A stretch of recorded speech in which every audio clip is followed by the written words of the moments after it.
Assalamualaikum student. Hope so all of you are fine. Today we will discuss about some hormones of invertebrate. This topic is taken from Zoology Miller Harley. Chapter number 35 Communication 3. So let's start. Some hormones of invertebrate. आज हम इसके बारे में बात करेंगे. Some hormones of invertebrate का मतलब है कि invertebrate के अंदर कुछ जो हार्मोन होते हैं उनके बारे में आज हम डिस्कस करेंगे. इन्वर्टिब्रेट्स के अंदर कौन कौन से हार्मोन पाए जाते हैं. अब देखिए कि कोई भी किसी भी ग्रुप के रिलेटेड का एनिमल्स है, कोई भी एनिमल्स है, उसकी जो लाइफ है वो ऑल दी लाइफ जो है तीन चीज़ों पर डिपेंड कर रही होती है. सबसे पहले आ जाती है ग्रोथ, फिर मैच्योरेशन और लास्ट पे आ जाती है रिप्रोडक्शन. इसकी वोल दी लाइफ जो है, इसको अगर सर्वाइवल के लिए फूड मिलती रहे और इसका क्लाइमेट मिलता रहे और फेवरेबल कंडीशन इसको मिलती रहे तो ये क्या कर सकता है, वोल दी लाइफ जो है वो ईजीली सर्वाइव कर सकता है. अगर मैं बात करूं कि इसकी रेगुलेशन के दौरान यानी कि केमिकल रेगुलेशन के दौरान, इसकी मैच्योरेशन के दौरान क्या एक जो बहुत ही अहम चीज़ वो रोल प्ले करती है वो है हार्मोन्स. फर्स्ट हार्मोन्स आते हैं जो इसकी एवोल्यूशंस के दौरान अहम रोल प्ले करते हैं. सबसे पहले एवोल्यूशंस के दौरान हार्मोन के बारे में हमने पढ़ लिया था. हार्मोन क्या होते हैं? बेसिकली हार्मोन केमिकल मैसेंजर्स होते हैं जो क्या करते हैं कि मैसेज को, केमिकल एक्टिविटी को मॉडिफाई करते हैं हार्मोन्स. तो बेसिकली ये हार्मोन जो होते हैं कि इसकी सबसे पहले जो होती है इसमें न्यूरोसिक्रीशंस हार्मोन जो हैं वो प्रोड्यूस होते हैं किसी भी एनिमल्स की एवोल्यूशन के दौरान. अगर इन्वर्टिब्रेट की बात करें तो उनमें सबसे पहले न्यूरोसिक्रेशंस ये हार्मोन प्रोड्यूस होते हैं इसकी एवोल्यूशन के दौरान. तो बेसिकली न्यूरोसिक्रेशंस ये हार्मोन्स का इनका फंक्शन क्या होता है? बेसिकली ये केमिकल मैसेंजर्स होते हैं, केमिकल मैसेंजर्स जो बने होते हैं long chain of amino acids से, जिनको हम कहते हैं न्यूरोपेप्टाइड्स. न्यूरोपेप्टाइड्स ये किसी मिलकर बने होते हैं long chain of amino acid. Basically कुछ इन्वर्टिब्रेट ऐसे हैं जिनके जो हार्मोन्स हैं वो कम्प्लेक्स हैं, लाइक जैसे कि मोलस्कस हो गया और उसके अलावा इकाइनोडर्म्स और आर्थ्रोपोड्स. इनके अंदर हार्मोन जो होते हैं वो कम्प्लेक्स होते हैं.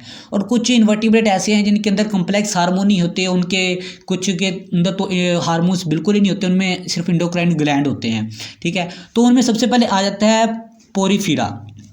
सबसे पहले हम उन हार्मोन्स की, उन इन्वर्टिब्रेट की बात करेंगे जिनके अंदर हार्मोन्स का जो स्ट्रक्चर है वो कम्प्लेक्स नहीं होता. सबसे पहले आ जाता है पोरीफेरा.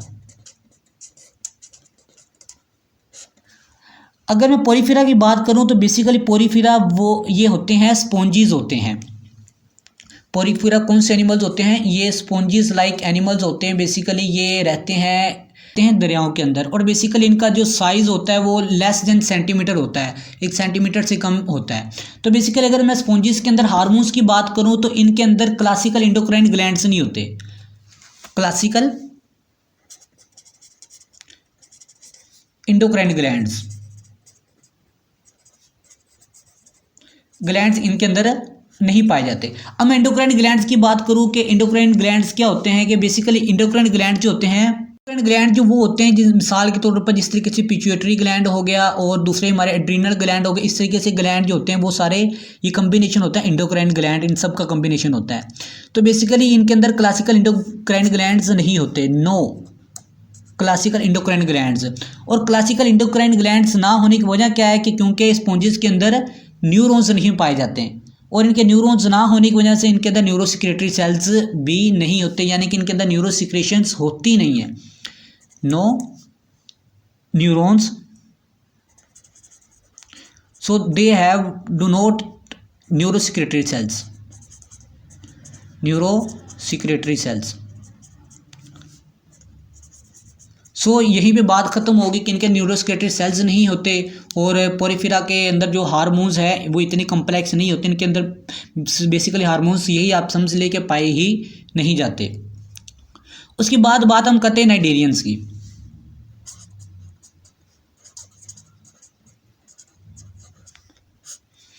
अगर मैं नाइडेरियन की बात करूं तो बेसिकली नाइडेरियंस में वो एनिमल्स आते हैं जो बेसिकली इनमें मैरीन ही होते हैं ये भी, और इनमें आ जाते हैं जेलीफिश आ जाती है, कोरल्स आ जाते हैं, सी एनिमल्स आ जाते हैं. और इसकी जो बेस्ट एग्जांपल है वो है हाइड्रा की.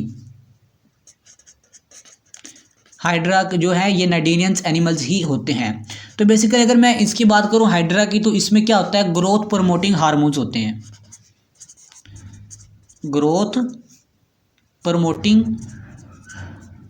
हार्मोन्स, ये ग्रोथ प्रमोटिंग हार्मोन्स क्या करते हैं, आप देखें कि इसके नाम से ये वाज़ेह हो रहा है कि ये इसकी ग्रोथ को प्रमोट करते हैं। उसके अंदर बडिंग के अंदर, रीजनरेशन के अंदर और उसकी ग्रोथ के अंदर इनका अहम रोल होता है। बडिंग, रीजनरेशन और उसकी ग्रोथ के अंदर इनका अहम रोल ये प्ले करते हैं। अब मिसाल के तौर पर अगर मैं हाइड्रा की बात करूं, जब हाइड्रा के अंदर जो हार्मोन्स होते हैं, ये ग्रोथ प्रमोटिंग हार्मोन्स ये एक्टिवेट होते हैं, तो ये क्या करते हैं कि ये इनके फ्रेगमेंट्स को वो इनक्यूबेटेड कर देते हैं। क्या कर देते हैं, इनक्यूबेटेड। इनक्यूबेटेड का मतलब ये होता है कि जब कोई भी एनिमल्स है, कोई भी बर्ड की बात कर लें आप, वो जब अपने अंडों के ऊपर बैठता है तो उनको वार्म अप करने के लिए उनके अंदर से जब वार्म अप करने का जो सारा प्रोसीजर होता है, हम उसको इनक्यूबेटेड कहते हैं। हाइड्रा जब क्या करता है कि इनक्यूबेटेड करता है, अपने हेड जनरेशन को, हेड को रीजनरेट करता है, फॉर्म्ड बनाता है, तो उस दौरान क्या होता है कि इसके अंदर माइटोसिस का प्रोसेस होता है। तो उस दौरान ये हार्मोन जो है, ग्रोथ प्रोमोटिंग हार्मोन, वो जो है एक्टिवेट हो जाता है। तो बेसिकली नाइजीरिया में ये ग्रोथ प्रमोटिंग हार्मोन्स होते हैं। उसके बाद हम बात करेंगे 300 ईयर्स अगो। 300 ईयर्स अगो ये बेसिकली कौन सी होती है, मैंथीज, इनमें फ्लैटवर्म्स आ जाते हैं। कौन से, फ्लैटवर्म्स। जो फ्लैटवर्म्स होते हैं, ये ज़ूलॉजिस्ट ने इनको डिस्कवर किया था 300 ईयर्स अगो। डिस्कवर किया था तो ज़ूलॉजिस्ट ने ये आइडेंटिफाई किया कि इनके अंदर कौन से सेल्स होते हैं, न्यूरो सिक्रेटरी सेल्स होते हैं। ये न्यूरो सिक्रेटरी सेल्स क्या करते हैं, ये न्यूरो सिक्रेटरी सेल्स होते हैं, ये इनकी रीजनरेशन, सेक्सुअल रिप्रोडक्शन और गुनेड मैच्योरेशन में ये हेल्पफुल साबित होते हैं। यानी कि इनकी हेल्प करते हैं इनकी रीजनरेशन में और उसके अलावा इनके मैच्योर एसेक्सुअल रिप्रोडक्शन में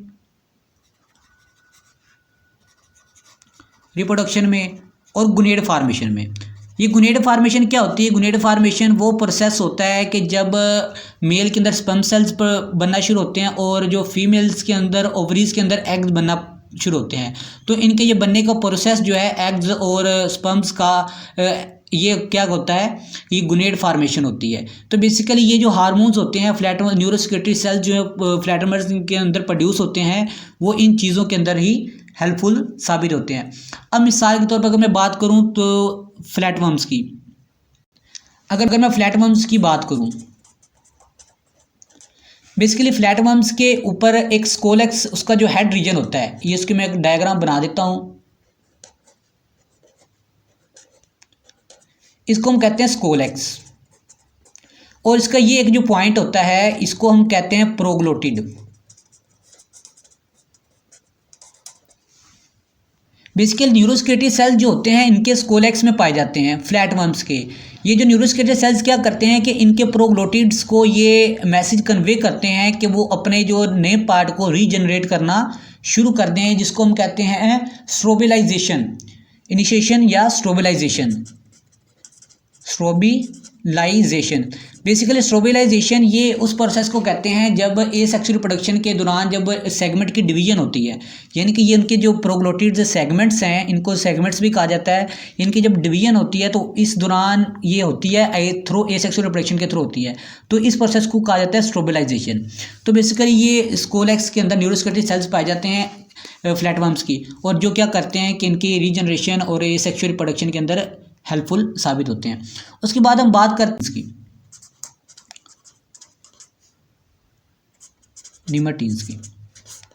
निमर्टियंस की बात करूं तो इनके अंदर क्या होते हैं, रिबन वर्म्स। ये वो एनिमल्स होते हैं ribbon worms like ribbon worms, ठीक है। ये रिबन वर्म्स इनकी एग्जांपल है, मोस्ट कॉमन एग्जांपल जो निमर्टियंस की। बेसिकली निमर्टियंस का जो इसके अंदर ये बहुत ही कम्प्लेक्स इसका स्ट्रक्चर होता है, इनके मोर सेफलाइजेशन होती है कि इसकी निस्बत फ्लैटवर्म्स की निस्बत।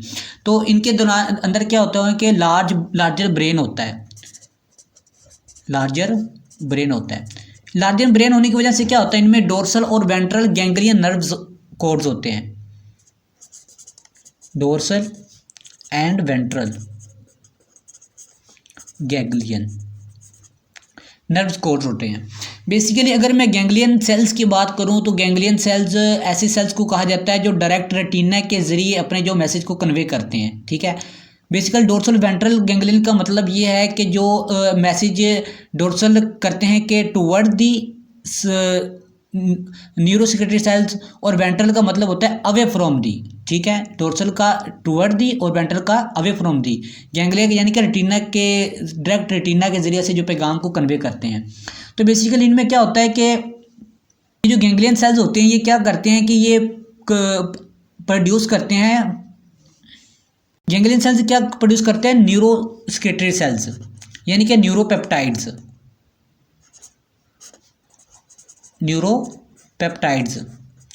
ये न्यूरोपेप्टाइड सेल्स प्रोड्यूस करते हैं। न्यूरोपेप्टाइड सेल प्रोड्यूस करने की वजह से क्या करते हैं कि वो क्या करते हैं कि कंट्रोल करते हैं गोनेडल डेवलपमेंट को and to regulate water balance.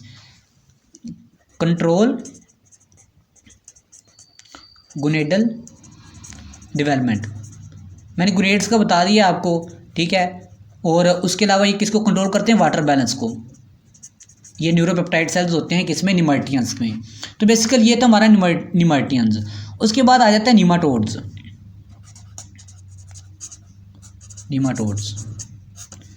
अगर बेसिकली मैं निमाटोड्स की बात करूँ तो निमाटोड्स में क्या होता है कि निमाटोड्स ये वो एनिमल्स होते हैं लाइक राउंड वर्म्स। इनके एग्जाम्पल के अंदर राउंड वर्म्स, जितने भी राउंड वर्म्स आते हैं वो निमाटोड्स होते हैं, ठीक है। अगर निमाटोड्स की बात करें तो इनके अंदर 9 क्लासिकल इंडोक्राइन ग्लैंड्स होते हैं। इनके अंदर 9 इंडोक्राइन ग्लैंड्स इनके अंदर नहीं पाए जाते। इंडोक्राइन ग्लैंड्स ना होने की वजह से इनके अंदर सिक्रेटरी सेल्स भी नहीं होते। No secretory cells, neurosecretory cells, secretory cells, ठीक है। अब इनके अंदर न्यूरोसिक्रेटरी सेल्स भी नहीं होते। अब क्या होता है कि इनके जो बेसिकल जो न्यूरोसिक्रेटरी सेल्स होते हैं ये कंट्रोल एसोसिएटेड होते हैं किससे, सेंट्रल नर्वस सिस्टम से। अब इनके अंदर न्यूरोसिक्रेटरी सेल्स भी नहीं होते। अब क्या इनके अंदर जो न्यूरोपेप्टाइड्स होते हैं, न्यूरोपेप्टाइड्स, बेसिकल न्यूरोपेप्टाइड्स भी उस वक्त ये शो होते हैं जब एक्डाइसिस के दौरान। एक्डाइसिस एक ऐसा प्रोसेस है जब क्या होता है कि किसी भी एनिमल्स की जो स्किन होती है, ओल्ड क्यूटिकल होती है, ऊपर वाली बाहर वाली स्किन होती है, वो जब उतरती है और उसके ऊपर न्यू स्किन, न्यू क्यूटिकल जो है वो आ जाती है। इस प्रोसेस को क्या कहते हैं, एक्डाइसिस कहते हैं। तो बेसिकली एक्डाइसिस के दौरान क्या होता है कि जो ओल्ड क्यूटिकल जो है वो ख़त्म होना शुरू होती है। तो फिर क्या होता है कि ये जो न्यूरोपेप्टाइड्स है ये एक एंजाइम रिलीज़ करते हैं। उस एंजाइम का नाम है ल्यूसीन अमाइनोपेप्टाइडेज। अब बेसिकली ये इस एंजाइम का क्या काम होता है, इस एंजाइम्स का, ये एंजाइम बेसिकली क्या करता है कि जो एक्डाइसिस ओल्ड क्यूटिकल और न्यू क्यूटिकल के दरमियान जो स्पेस होती है, फ्लूइड होती है, ये इसको क्या कर देते हैं, एक्यूमुलेशन कर देती है, यानी कि कम कर देती है। एक्यूमुलेशन, उनके दरमियान एक्यूमुलेशन होने की वजह से क्या होता है कि जो ओल्ड क्यूटिकल होती है वो उतर जाती है, वो शेड फट जाती है, ठीक है। और उसकी जगह पे क्या आ जाती है, नई क्यूटिकल जगह ले लेती है। बेसिकली ये जो ल्यूसीन अमाइनोपेप्टाइडेज है ये न्यूरोपेप्टाइड्स की वजह से ये एंजाइम जो है वो रिलीज़ होता है। बेसिकली अगर मैं सिंपल वर्ड्स में बताऊँ तो निमाटोड्स के अंदर जो पुरानी स्किन होती है तो उसके अंदर वाली साइड पे, इनर मेम्ब्रेन पे न्यू स्किन प्रोड्यूस होती है और ऊपर वाली बाहर से उतर जाती है, और जो न्यू स्किन है उसकी जगह पे पहले ही बन चुकी होती है। तो बेसिकली निमाटोड्स में ये इस तरीके से इनके अंदर हार्मोन्स का फंक्शन होते हैं। उसके बाद हम बात करते हैं मोलस्कस की। मोलस्कस जो है ये लार्जेस्ट सेकंड ग्रुप है किसका, इन्वर्टिब्रेट्स का, आफ्टर द आर्थ्रोपोड। आर्थ्रोपोड के बाद ये मोलस्कस जो है वो लार्जेस्ट इन्वर्टिब्रेट ग्रुप आता है। बेसिकली इसके अंदर कौन से स्नेल्स वगैरह, सीफेलोपोड्स वगैरह, ये सारा इसमें ही आ जाते हैं। स्नेल्स, ये जितने भी एनिमल्स हैं, ठीक है, ये इनके अंदर ही आ जाते हैं। बेसिकली इसमें क्या होता है, मोलस्कस ये इसमें जो न्यूरोसिक्रेटरी सेल्स होते हैं, सिक्रेटरी सेल्स, ये क्या करते हैं, न्यूरोपेप्टाइड्स को प्रोड्यूस करते हैं। न्यूरोपेप्टाइड्स को प्रोड्यूस करते हैं और वो क्या करते हैं, न्यूरोपेप्टाइड्स वो किस में हेल्प करते हैं, उनके हार्ट रेट में, किडनी फंक्शन में और एनर्जी मेटाबॉलिज्म के अंदर। ये न्यूरोपेप्टाइड्स किस में इन्वॉल्व होते हैं, हार्ट रेट में, एनर्जी मेटाबॉलिज्म में मेटाबॉलिज्म में और किडनी फंक्शन के अंदर ये इन्वॉल्व होते हैं न्यूरोपेप्टाइड्स जो सेल्स होते हैं। सबसे पहले हम बात करते हैं गैस्ट्रोपोड्स की। जिस तरीके से गैस्ट्रोपोड ये मोलस्कस की एक बहुत ही बेस्ट एग्जांपल है गैस्ट्रोपोड्स की। तो गैस्ट्रोपोड्स के अंदर बहुत से ऐसे हार्मोन्स होते हैं जो डिफरेंट फंक्शंस को परफॉर्म करते हैं।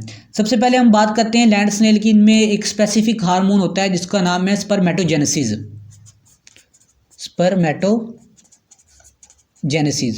अब ये स्पर्मेटोजेनेसिस हार्मोन का क्या काम होता है कि ये एग लेइंग हार्मोन है जो एग को प्रोड्यूस करता है। एग की डेवलपमेंट के अंदर इसका बहुत ही अहम फंक्शन होता है। उसके बाद एक हार्मोन आ जाता है जो ओवरी में होता है और स्टिमुलेट करता है टेस्टिस को, सेक्स ऑर्गन्स को। और उसके बाद स्नेल्स के अंदर एक ग्रोथ प्रमोटिंग हार्मोन भी होता है जो उसकी ग्रोथ को प्रमोट करता है।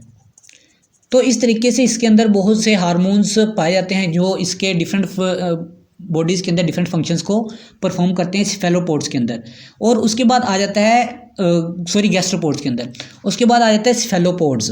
स्क्वैड में क्या होता है कि ऑप्टिक ग्लैंड्स होते हैं। ऑप्टिक ग्लैंड्स, ये ऑप्टिक ग्लैंड्स कहाँ पे पाए जाते हैं? इनकी आइज़ के अंदर, आई स्टॉक के अंदर ये प्रोड्यूस होते हैं। और ये इनका फंक्शन क्या होता है? इनका जो मेन फंक्शन होता है वो ये क्या करते हैं कि एग डेवलपमेंट में स्टिमुलेट को करते हैं, एग डेवलपमेंट को। और इनकी जो डेवलपमेंटल सेकेंडरी सेक्सुअल कैरेक्टरिस्टिक्स को किसको स्टिमुलेट, एग डेवलपमेंट और किसको सेकेंडरी सेक्सुअल कैरेक्टरिस्टिक्स को ये स्टिमुलेट करते हैं। और उसके अलावा इनका जो अहम फंक्शन होता है वो प्रोलिफरेशन ऑफ रीजनरेशन में, स्पर्मेटोगोनिया में, प्रोलिफरेशन ऑफ स्पर्मेटोगोनिया, इनके अंदर ये इनका बहुत अहम फंक्शन होता है। किनमें? सेफेलोपोड्स के अंदर। ठीक है, ये प्रोलिफरेशन स्पर्मेटोगोनिया एक बहुत ही अहम टॉपिक है। इसके बारे में इंशाल्लाह हम लेक्चर में अपलोड करूँगा। तो आज का हमारा लेक्चर। बकिया जो हैं दूसरे इन्वर्टिब्रेट्स हैं like annelids, arthropods and echinoderms, ये हम अपने नेक्स्ट लेक्चर में मैं अपलोड करूँगा। ओके, तब तक के लिए थैंक यू।